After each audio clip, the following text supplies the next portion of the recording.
All right, today we're going to gear up for an expedition into the wild world of academic research.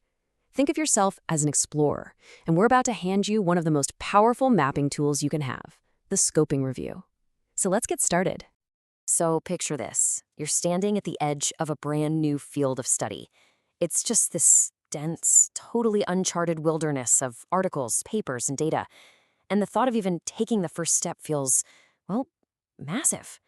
Where do you even begin to draw the map?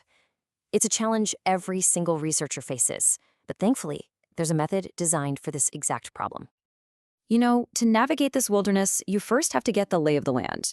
We need to actually map the research world itself. Right. Before you can zoom in and analyze a single tree, you need a map of the entire forest. And that is exactly what a scoping review is for. Simply put, it's a way to figure out how much research is out there on a topic and what it all covers. The goal here isn't to find one single definitive answer, but to create that high-level satellite view of your research territory. Now, this whole idea was formally laid out back in 2005 by researchers Arksey and O'Malley, and they saw a real problem. Traditional reviews were often way too focused, kind of like using a microscope when what you really needed was a pair of binoculars. Scoping reviews were created specifically to tackle those big, complex, sprawling topics that just couldn't be crammed into a super narrow research question.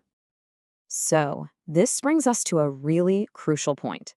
For any explorer, having the right tool is everything.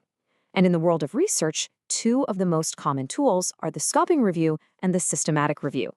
Let's dig into how they're different. And honestly, this slide says it all, doesn't it? A systematic review is your microscope.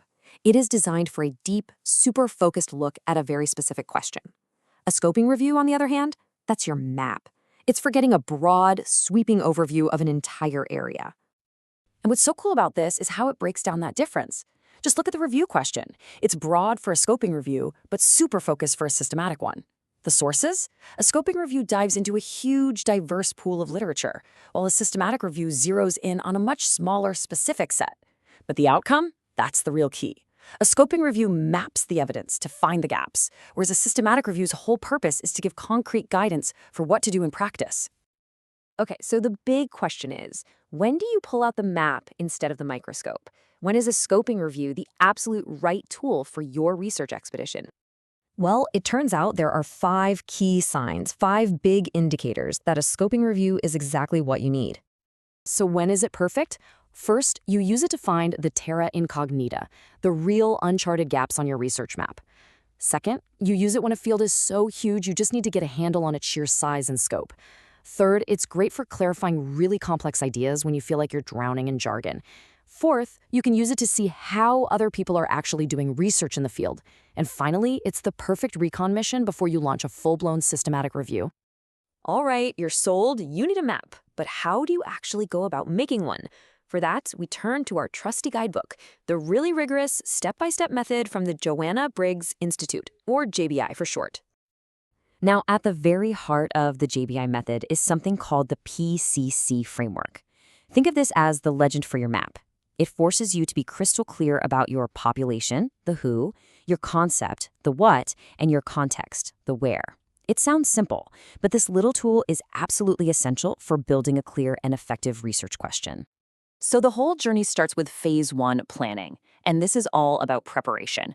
You figure out your study area, you use that awesome PCC framework to craft a really precise title and research question, and you decide exactly what kind of information makes the cut and what doesn't.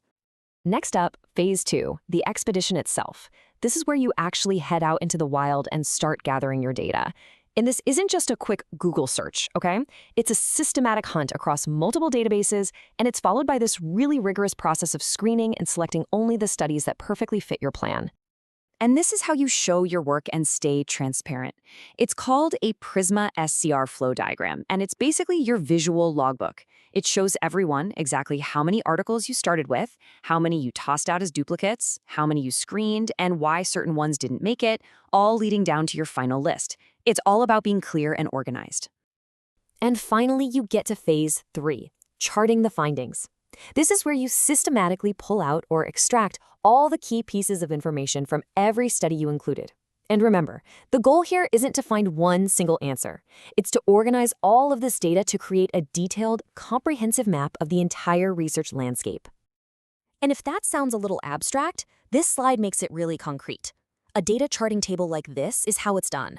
For every single source, you're logging key details: the year, the country, the study design, the population, and of course, the key findings that are relevant to your question. It's a super organized process. So, you've done all the hard work. You've charted the data. You've created your map. Well, the final step of any great expedition is sharing what you found with the rest of the world. So what does this final map actually give you? Well, it systematically catalogs all the literature. It uncovers the core themes and big ideas people are talking about. And, most importantly, it shines a big spotlight on the knowledge gaps, those unexplored territories, and points the way for future researchers.